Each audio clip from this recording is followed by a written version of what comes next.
Hola a todos, me llamo Alejandra Larsen y en esta presentación vamos a hablar de los anticuerpos monoclonales. En 1975, este señor llamado César Milstein, conjuntamente con su compañero de trabajo George Kuller, publican el trabajo de investigación donde dan a conocer la técnica para la producción de anticuerpos monoclonales. Milstein, oriundo de Bahía Blanca, se recibió de bioquímico en la UBA y tras el golpe militar del 62 se exilió en Gran Bretaña donde descubre la técnica de hibridomas, el avance metodológico más importante de la década del 70 en el campo de la biomedicina que le valió el premio Nobel en el 84. La técnica de producción de anticuerpos monoclonales se grafica en esta diapo.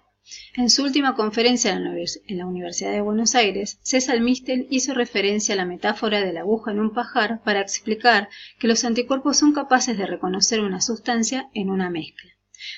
También expresó que para conseguir ese anticuerpo tan específico se necesitaba antígenos puros. En esta oportunidad vamos a explicar la técnica utilizando 3 antígenos y cada uno tiene un epítope distinto. El protocolo tiene una etapa in vivo y otra etapa in vitro. El primer paso es la hiperinmunización de un ratón con la mezcla de antígenos acondicionada de tal manera para que dé una buena respuesta inmune.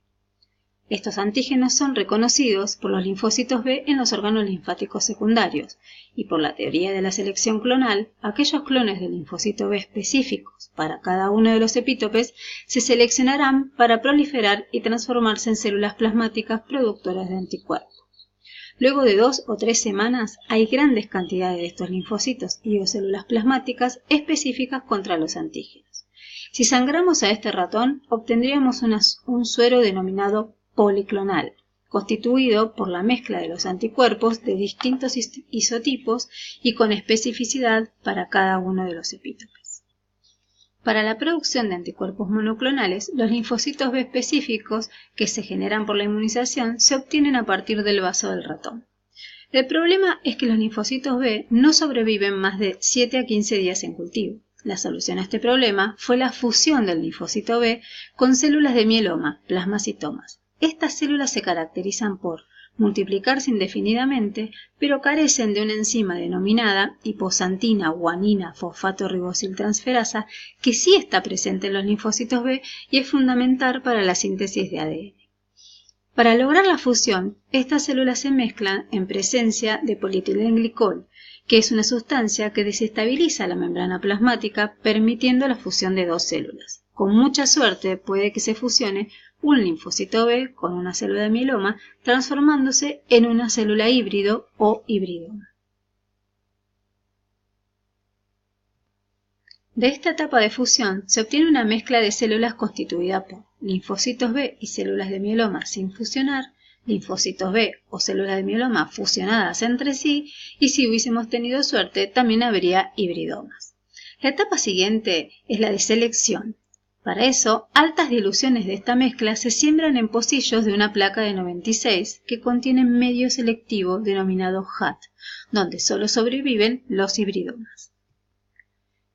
Pasados 15 días de cultivos, aquellos pocillos que contengan un acúmulo de células deberán ser chequeados para comprobar si sintetizan y liberan anticuerpos al medio. También hay que comprobar si estos anticuerpos reconocen algún epítope. Para tal fin podemos utilizar una prueba de ELISA o un Western blot.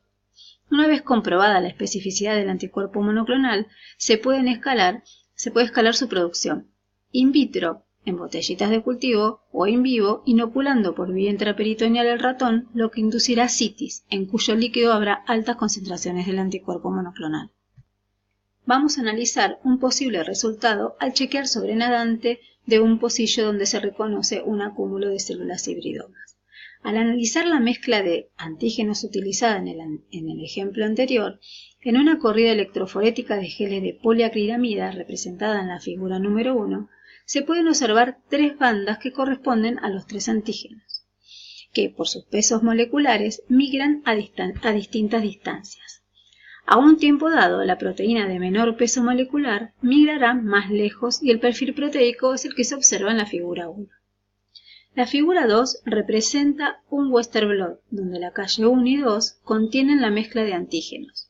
Cuando realizamos la prueba de análisis inmunoenzimático sobre membrana, en la calle 1 se observa solo una banda, ya que corresponde al sobrenadante del hibridoma, que solo reconoce al epítope del antígeno de 14 kilodaltons.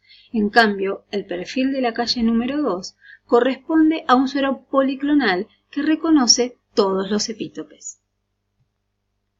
Por lo que vimos hasta ahora, podemos definir al suero policlonal como un suero con anticuerpos de diferentes especificidades producto de una respuesta inmune completa en un vertebrado superior frente a una mezcla de antígenos, y a los anticuerpos monoclonales como anticuerpos que se consiguen por técnicas de laboratorio cuyo producto es una solución de anticuerpos monoespecíficos de origen monoclonal. ¿Qué quiere decir esto? Que las células que dan origen a los anticuerpos monoclonales son clones de una única célula. En este cuadro se comparan ambos reactivos. Los sueros son siempre policlonales porque reconocen varios epítopes a la vez. En cambio, los anticuerpos monoclonales son un conjunto de anticuerpos del mismo isotipo contra el mismo epítope. La especificidad está dada por la afinidad entre el anticuerpo y el antígeno, que es alta en los dos ejemplos, pero en los anticuerpos monoclonales no cambia, aunque sí cambia entre lotes de sueros. Por esto, un suero policlonal es irrepetible. El rendimiento varía entre ambos, pero se compensa con el costo. Los antígenos para generar sueros policlonales deben ser lo más puro posible, no así para generar anticuerpos monoclonales. Los sueros policlonales son una mezcla heterogénea de anticuerpos de diferente isotipo y de diferente especificidad. En cambio, los anticuerpos monoclonales son químicamente puros, del mismo isotipo e idéntica especificidad. Por estas características, los anticuerpos monoclonales permiten desarrollar pruebas y reacciones más específicas, sensibles y estandarizadas. Por último, vamos a hablar de que los anticuerpos monoclonales tienen distintas aplicaciones. Se utilizan en todos los ELISAs de competencia. También se usan como anticuerpos de captura en ELISAs directos. En investigación se usan para la detección y purificación de antígenos. Es el reactivo en el que se fundamenta la cromatografía de afinidad por anticuerpos. También son muy útiles para la identificación de antígenos por la técnica de Western blot. En la actualidad se utilizan para el tratamiento de enfermedades crónicas, así como para el tratamiento de los tumores.